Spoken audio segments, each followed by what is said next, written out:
నమస్తే అండి. ఆడదానికి ఆడదే శత్రువు అనే మాట మనం తరచూ వింటూనే ఉంటాం. సమాజంలో మనం ఎన్నో అబద్ధాలను అందంగా నమ్ముతుంటాం కానీ, కొన్ని నిజాలుంటాయి. అవి వినటానికి చాలా చేదుగా, పచ్చిగా ఉంటాయి. ఈరోజు మనం మాట్లాడబోయేది అలాంటి ఒక నగ్న సత్యం. ఆడదానికి ఆడదే శత్రువు. ఈ మాట వినగానే చాలామంది మహిళలకు కోపం రావచ్చు. అందరు మహిళలు ఇలా ఉంటారని అనను కానీ, చాలామంది కొంతమంది మహిళలు మన చుట్టూ ఉంటారు. మీకు తెలిసిన వాళ్ళు నేను చెప్పిన వీడియో విన్నాక చాలామంది ఓకే, వీళ్ళు పలానా వాళ్ళు, వీళ్ళు పలానా వాళ్ళు అని చెప్పి మీకు ఐడియా కూడా వస్తుంది. కొంతమంది మహిళలకు ఈ వీడియో కోపం రావచ్చు. ఎందుకంటే నేను చెప్పే లక్షణాలు కొంతమందిలోనే ఉండొచ్చు అని చెప్తున్నా. మమ్మల్ని బ్లేమ్ చేస్తున్నారని వాదించవచ్చు కానీ, గుండెల మీద చెయ్యి వేసుకుని చెప్పండి. మీ జీవితంలో మిమ్మల్ని మానసికంగా ఎక్కువ హింసించేది, మీ వెనక గోతులు తవ్వేది, మీ ఎదుగుదలను చూసి లోపల కుళ్ళుకు చచ్చేది ఒక మగాడా, లేక మీ పక్కనే ఉంటూ మీకు తెలిసిన ఫ్రెండ్స్ కానీ బంధువులు కానీ ఆడవాళ్ళు ఉంటారు. ఇలాంటి వాళ్ళు మగవాళ్ళు కొట్టుకుంటారు, రోడ్డు మీద కారాలు పట్టుకుంటారు, కానీ ఆ తర్వాత కలిసి వాళ్ళు ఏదో చిన్న చిన్న మాటలు అనుకున్నప్పటికి కూడా వాళ్ళు ఏదో ఒక పార్టీ చేసుకున్నాం, ఎక్కడో చూడండి కలిసినప్పుడు వాళ్ళు స్నేహితులు అయిపోతారు. కానీ ఆడవాళ్ళ మధ్య వచ్చే శత్రుత్వం అలాంటిది కాదు. ఒక సైలెంట్ పాయిజన్. పైకి అక్క, చెల్లి, వదిన అంటూనే లోపల ఏ క్షణంలోనైనా ముంచేయడానికి సిద్ధంగా ఉండే నక్కా వినయాలు ఎందుకు ఉంటాయో ఈ వీడియో మీదప్పుడు మీకు అర్థమైపోతుంది. కొంతమంది ఆడవాళ్ళలో ఉండే అత్యంత ప్రమాదకరమైన సైకాలజీ ఏంటంటే, పక్కావిడికి లైఫ్ సైకిల్ కాపీ కొట్టేయటమే. ఎదురింటి ఆమె ఒక కొత్త మోడల్ ఫ్రిడ్జ్ కొంటే, లేదా పక్కింటి ఆవిడ 5 తులాల హారం గొలుసు చేయించుకుందా అంతే. వీళ్ళు ఇంట్లో ప్రశాంతతతో మట్టుకు అయితే ఉండరు. వీళ్ళ ఇంట్లో ప్రశాంతత అంతా గంగలో కలిసిపోద్ది. అలాంటి వస్తువే తనకి అవసరం ఉందా లేదా అనవసరం. అసలు ఇంట్లో ఆ వస్తువు పెట్టడానికి స్థలం ఉందా లేదా అని అనవసరం. అది బంగారం కానీ, ఫ్రిడ్జ్ కానీ, ఇంకితరత్ర ఏదైనా సరే అనవసరం. పక్కింటి ఆవిడ కొన్నది కాబట్టి మన దగ్గర ఇలాంటిది ఉండాలి, లేకపోతే నా రేంజ్ తగ్గిపోతుందని ఒక గుడ్డి అహంకారం. దీనికోసం భర్తని ఎలా పీడిస్తారో తెలుసా? చూసారా, పక్కింటి ఆయన భార్యని ఎలా చూసుకున్నాడో. ఆమె అడగకుండానే బంగారం కొనిచ్చేస్తాడు, ఫ్రిడ్జ్లు కొనిచ్చేస్తాడు, ఏసీలు కొనిచ్చేస్తాడు. మీరు ఉన్నారు ఎందుకు? మీరేమో నన్ను ఇంట్లో బానిసలా మార్చేశారంటూ లేనిపోని పోలికలు తెచ్చి సంసారంలో చేతులారా నిప్పులు పోసేసుకుంటారు. పక్కావిడికి కారు ఉంటే వీళ్ళకి కారు కావాలి, పక్కావిడికి బైక్ ఉంటే స్కూటీ ఉంటే వీళ్ళకి కావాలి, పక్కామ పిల్లలు ఇంటర్నేషనల్ స్కూల్లో చదివితే వీళ్ళ పిల్లలకు కూడా అక్కడే చదవాలి.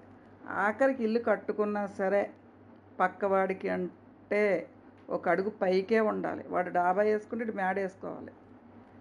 ఇంకా కంపేరింగ్ మాట. అంతేగాని మనం ఆర్థికంగా మన శక్తి ఏంటని అయితే చూసుకోరు. ఈర్ష అనే జబ్బు మనుషుల్ని ఎంత దిగజారుస్తుందని చెప్పడానికే ఈ కాపీ మనస్తత్వమే పెద్ద ఉదాహరణ. ఇంకా రెండో కేటగిరీ లేడీస్ ఉంటారండి, గొప్పలు చెప్పుకునే మహారాణులు. వీళ్ళు నలుగురు ఆడవాళ్ళు కూర్చున్న చోటుకి వెళ్తే చాలు, ఇక మైకు అందుకున్నట్టే. మా పుట్టింట్లో 100 ఎకరాలు ఉంది, మా నాన్నగారు నాకు కోట్లు ఇచ్చారు, మా నాన్నగారు కట్నంలో నాకు ఇన్ని ఎకరాలు ఇచ్చారు, నాకు అర కేజీ బంగారం ఇచ్చారు, 10 కేజీలు ఎండి పెట్టారు అని చెప్తూ ఉంటారు. అసలు మా హస్బెండ్ అయితే నన్ను నేల మీద కాలు పెట్టనివ్వరు అని చెప్తారు. మా అబ్బాయి క్లాస్ ఫస్ట్, మా అమ్మాయి క్లాస్ ఫస్ట్, మేము ఎక్కడికి వెళ్ళినా ఫ్లైట్లోనే వెళ్తాం, మేము ఎక్కడికి వెళ్ళినా ఫస్ట్ క్లాస్ ఏసీలోనే వెళ్తాం. ఇంక వీళ్ళు చెప్తాకి ఇంకా మనం నమ్మినా నమ్మకపోయినా అనవసరం. వీళ్ళు చెప్పే గొప్పలు, డబ్బాలు భరించటం మనకు అబద్ధమని తెలుసు. అయినా సరే మనం నమ్మేస్తున్నామేమనుకుని వీళ్ళ పురాణం అంతా చెప్తూ ఉంటారన్నమాట. కానీ నిజానికి వీళ్ళ ఇళ్ళలోకి వెళ్ళి చూస్తే అప్పుల బాధలు, భర్తతో రోజు గొడవలు, పిల్లలు సరిగ్గా చదవక తిట్టడాలు ఇవన్నీ ఉంటాయన్నమాట ఈ గొప్పలు చెప్పేవాళ్ళ ఇళ్ళలో. కానీ బయటికి మాత్రం తామేదో స్వర్గం నుంచి దిగి వచ్చిన దేవతల్లా బిల్డప్ ఇస్తారు.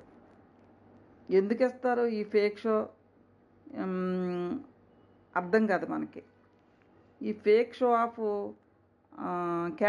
క్యాండిడేట్స్ చాలామంది ఉంటారు. ఇదంతా చేసేది ఈ ఫేక్ ఆడవాళ్ళు, అవతల ఆడవాళ్ళు ఒక రకమైన అభద్రతా భావాన్ని, ఇన్సెక్యూరిటీ సృష్టించడానికి, నేను నీకంట చాలా ఉన్నతురాలిని, నువ్వు నా కాళ్ళ కింద ఉండాలి అని పరోక్షంగా చూపించటమే ఈ ఉద్దేశం. ఒక ఆడది ఇంకొక ఆడదాని ముందు తల దించుకోవడానికి అస్సలు ఇష్టపడదు. ఆ ఇగోని సాటిస్ఫై చేసుకోవటానికి ఈ అబద్ధపు గొప్పలు, తాహతకు మించిన నటనలు చేస్తారన్నమాట. ఇదంతా విన్నాక మీకు ఏమనిపిస్తుందండి? ఆడదానికి ఆడదే శత్రువు అనే మాట అబద్ధమా నిజమా? 100 పాళ్ళు నిజం. ఎందుకంటే ఆడవాళ్ళలో సహనం చచ్చిపోతుంది. పక్కామె బాగుపడిపోతుంటే చూసి తట్టుకునే గుణం లేదు. ఒక మగవాడు ఇంకొకటి సక్సెస్ని చూస్తే ఇన్స్పైర్ అవుతాడేమో కానీ, ఒక ఆడది ఇంకొక ఆమె సక్సెస్ని చూస్తే ఆమె వెనక ఏముందని అనుమానిస్తుంది, చాడీలు చెప్తుంది. ఇప్పటికైనా మారాల్సింది ఆడవాళ్ళే. పక్క వాళ్ళ ఇళ్ళలో తొంగి చూడటం మానేయాలి. అలాంటి ఆడవాళ్ళు భర్త సంపాదన ఎంత ఉందో అందులోనే సంసారాన్ని అందంగా తీర్చిదిద్దుకోవాలి. లేని గొప్పలకు పోయి అప్పుల పాలు అవుతూ ఉంటారు కొంతమంది. ఒక మగవాడి ఎదుగుదలను చూసి ఇంకో మగాడు కులుకుంటాడా ఏమో కానీ, ఒక ఆడదాన్ని అందాన్ని, ఆమె వేసుకునే నగల్ని, ఆమె కట్టుకునే చీరని, ఆఖరికి ఆమె సంసారాన్ని చూసి కూడా, ఆమె కట్టుకున్న భర్తను కూడా చూసి కూడా బాధపడే ఆడవాళ్ళు ఉంటారు.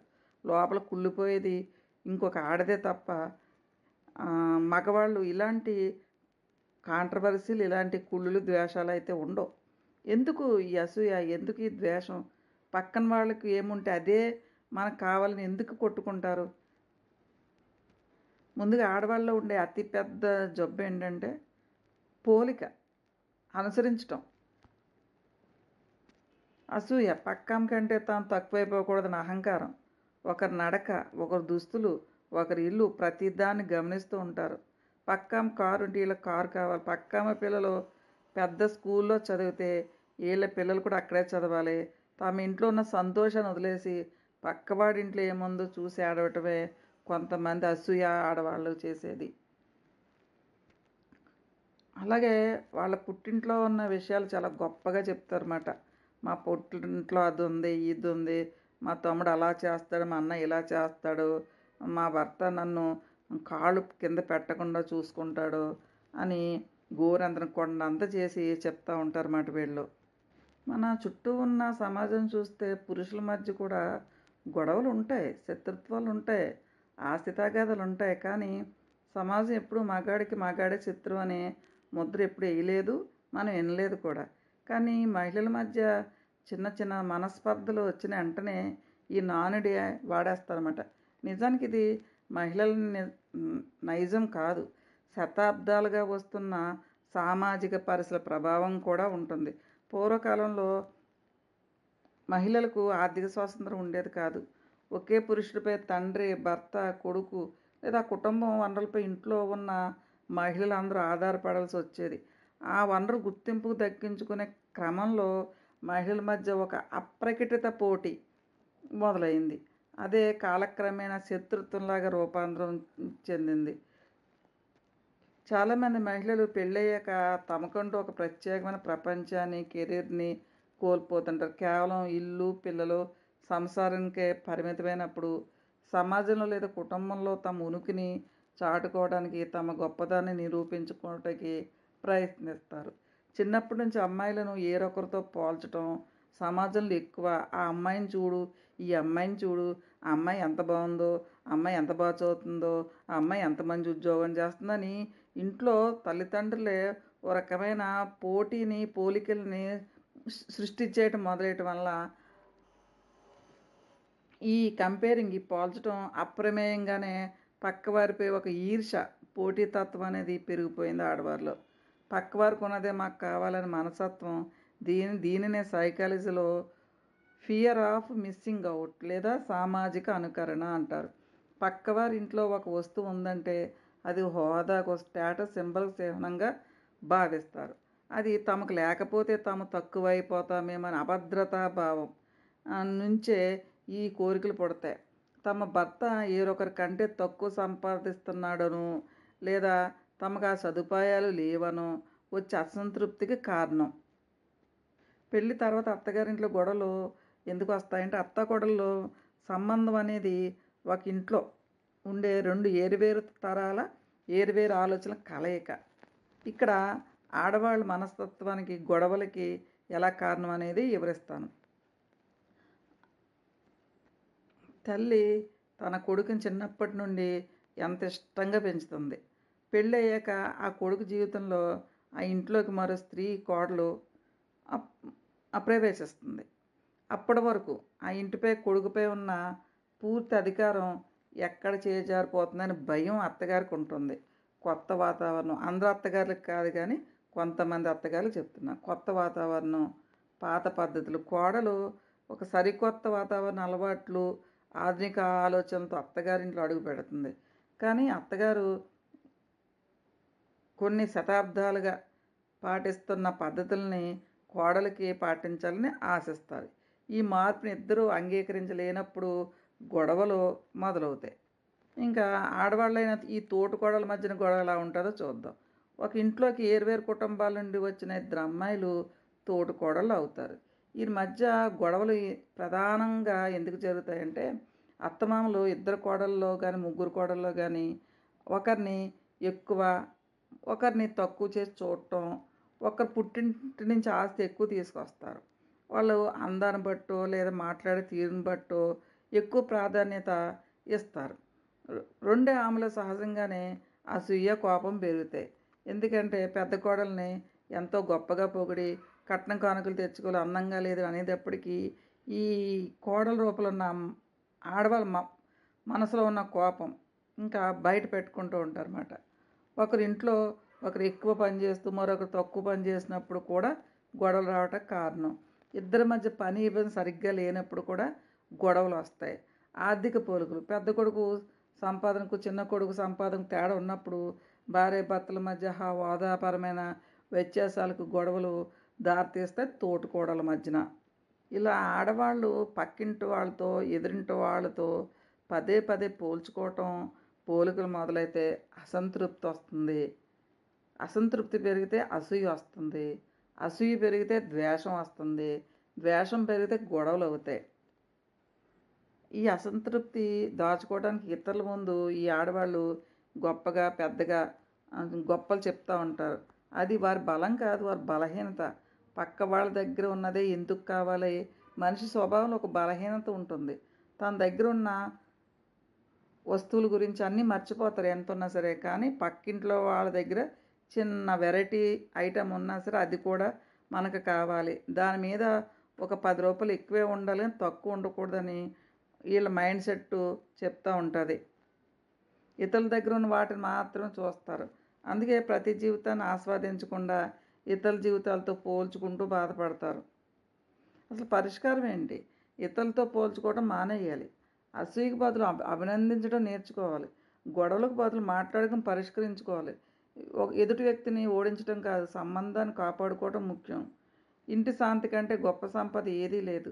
అసూయ కంటే పెద్ద శత్రువు లేదు. పోలికల కంటే పెద్ద విషయం లేదు. అందుకే ఇతరుల సంతోషాన్ని చూసి ఆడవాళ్ళు బాధపడకుండా, వారి విజయాన్ని చూసి అసూయ పడకుండా, మన జీవితంలో మనల్ని ప్రేమించుకుంటూ, మన కుటుంబాన్ని ప్రేమించుకుంటే అంతా హ్యాపీగానే ఉంటుంది.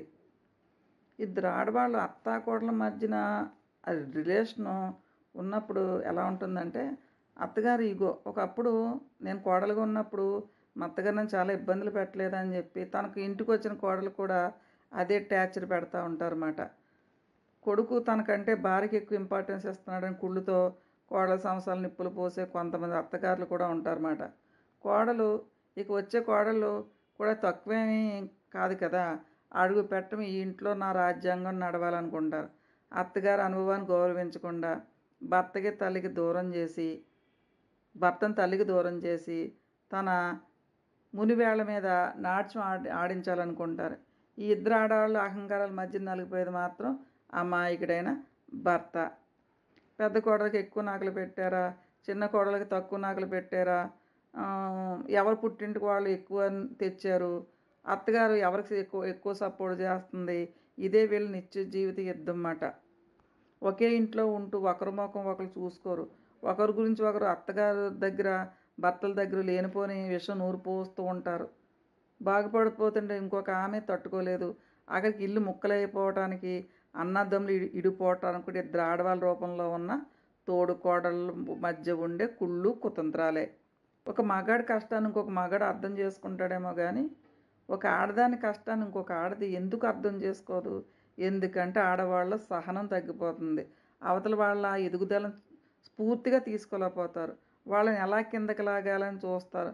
గాసిప్స్, కబుర్లు చెప్పడం, ఒకరి వెనుక ఒకరు చాడీలు చెప్పుకోవటం, మనసులో ఒకటి పెట్టుకుని బయటకు నవ్వటం, ఇవే ఈ శత్రుత్వానికి కారణాలు. ఆడదే రక్షణగా ఉండాల్సిన చోట ఆడదానికి ఆడదే పెద్ద ఇళ్ళలా మారిపోతుంది.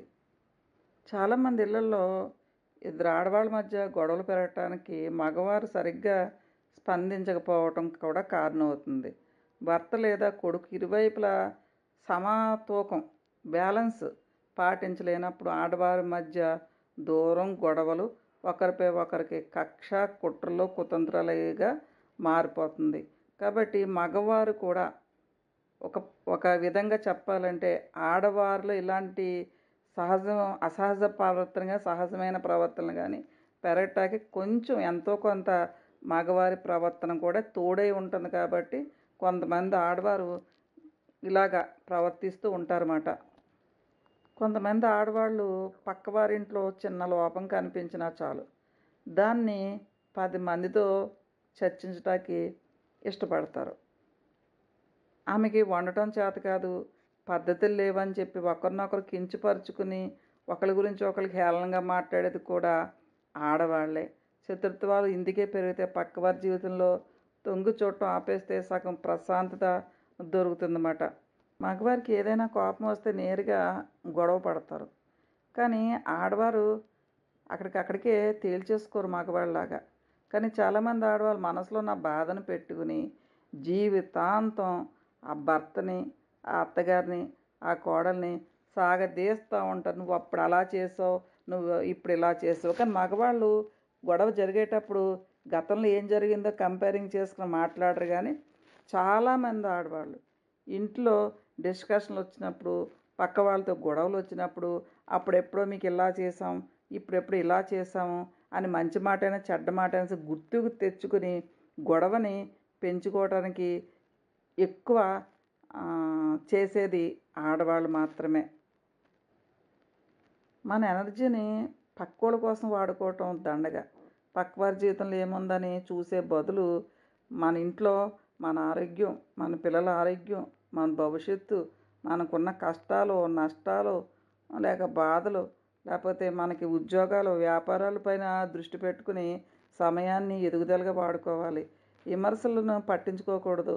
నువ్వు అలా ఉన్నావు, ఇలా ఉన్నావు, నీ దగ్గర ఇది లేదు, అది లేదని ఎవరైనా తక్కువ చేసి మాట్లాడినా, గొప్పలు చెప్పినా సరే వాటిని ఒక చెవితో విని ఇంకో చెవితో వదిలేయాలి. కానీ మనం దాన్ని సాగదీసుకుని వాళ్ళతో పాటు కంటిన్యూగా గొడవను పెద్దగా చేసుకోవడం కూడా అనవసరమే.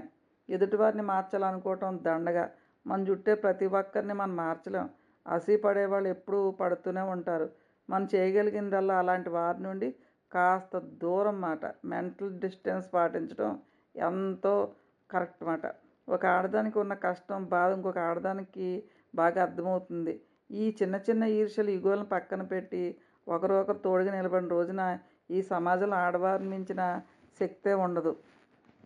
కానీ ఆడవాళ్ళు చాలామంది నేను నాతో పర్సనల్‌గా ఉన్నవాళ్ళు గానీ